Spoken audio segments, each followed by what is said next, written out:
नमस्कार दोस्तों, आप सभी का स्वागत है हमारे YouTube channel education for India में।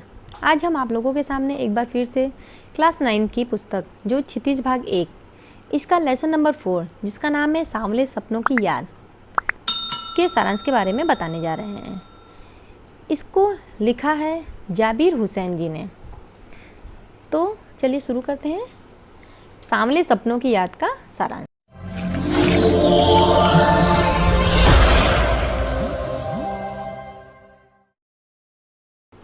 सांवले सपनों की याद लेसन में एक व्यक्ति का चित्र खींचा गया है।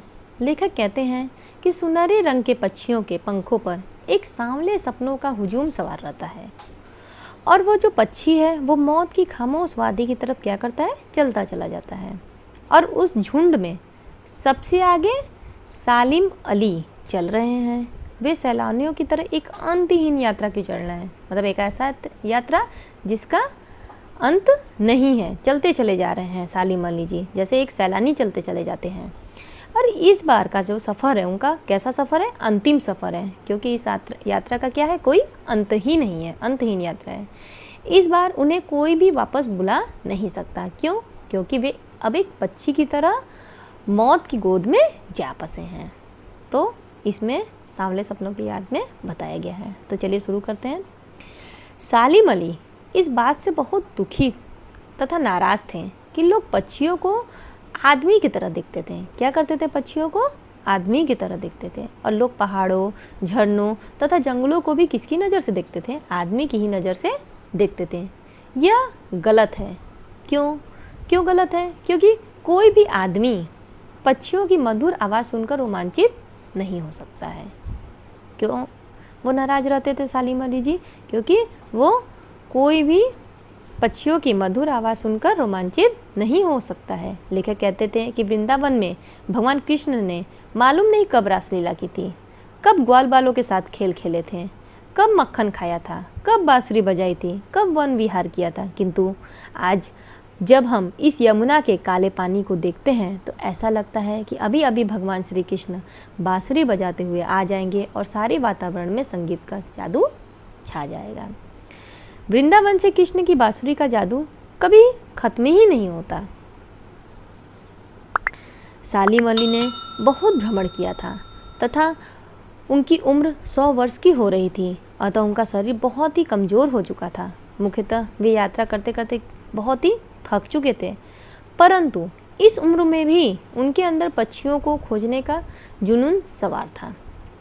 दूरबीन उनके आँखों पर या गर्दन में हमेशा रहती थी तथा उनकी नज़र दूर दूर तक फैले आकाश में पक्षियों को ढूंढती रहती थी और उनके प्रकृति में एक हंसता खेलता सुंदर सलोना संसार दिखाई देता था। मतलब वो जो प्रकृति और पक्षियों का जो चित्रण किए वो बहुत ही सुंदर किए हैं। इस सुंदर और रहस्यमयी दुनिया को उन्होंने बहुत ही परिश्रम से बनाया था। इसके बनाने में उनकी पत्नी तहमीना का भी योगदान था। सालिम अली केरल की साइलेंट वैली को रेगिस्तान के झोंकों से बचाना चाहते थे। इसीलिए वे एक बार पूर्व प्रधानमंत्री चौधरी चरण सिंह से भी मिले थे। किस लिए मिले थे? साइलेंट वैली के रेगिस्तान को हवा के झोंकों से बचाने के लिए। चौधरी चरण सिंह जी गांव में जन्मे हुए थे और गांव की मिट्टी से जुड़े हुए थे, अतः वे सालिम अली की पर्यावरण की सुरक्षा संबंधी बातें सुनकर भावुक हो गए थे। और आज ये दोनों व्यक्ति नहीं है और अब देखते हैं कि हिमालय के घने जंगलों में बर्फ से ढकी चोटियां या लेह लद्दाख की बर्फीली ज़मीनों पर रहने वाले पक्षियों की चिंता कौन करता है। सालिम अली ने अपनी आत्मकथा का नाम रखा था फॉल ऑफ ए स्पैरो। लेखक को याद है कि D.H. लॉरेंस की मृत्यु के बाद जब लोगों ने उनकी पत्नी फ्रीडा लॉरेंस से अपने पति के बारे में लिखने का अनुरोध किया था तो वह बोली थी कि मेरे लिए लॉरेंस के बारे में लिखना असंभव सा है, मुझसे ज़्यादा तो उनके बारे में उनके छत पर बैठने वाली गोरैया जानती होगी। बचपन में अन्य बच्चों के समान सालिम अली अपनी एयरगन से खेल रहे थे और खेलते समय उनकी एयरगन से एक चिड़िया घायल होकर गिर पड़ी थी और उसी दिन से सालिम अली के हृदय में पक्षियों के प्रति दया का भाव जाग उठा था और वे पक्षियों की खोज तथा उनकी रक्षा के उपायों में लग गए थे। प्राकृतिक रहस्यों को जानने के लिए निरंतर प्रयास करते थे। इसके लिए उन्होंने बड़े से बड़े और कठिन से कठिन कार्य किए। वे भी लॉरेंस की तरह नैसर्गिक जिंदगी के प्रतिरूप बन गए थे। सालिम अली आजीवन भ्रमणशील रहे। उनके घूमने की आदत को देखकर लगता है कि वे आज भी पक्षियों की ही खोज में निकले हैं और कुछ ही देर में अपने गले में दूरबीन लटकाए जानकारी लिए वापस आ जाएंगे। लेखक पूछता है कि तुम लौटोगे ना सालिम अली? तो ये था सारांश सांवले सपनों की याद का।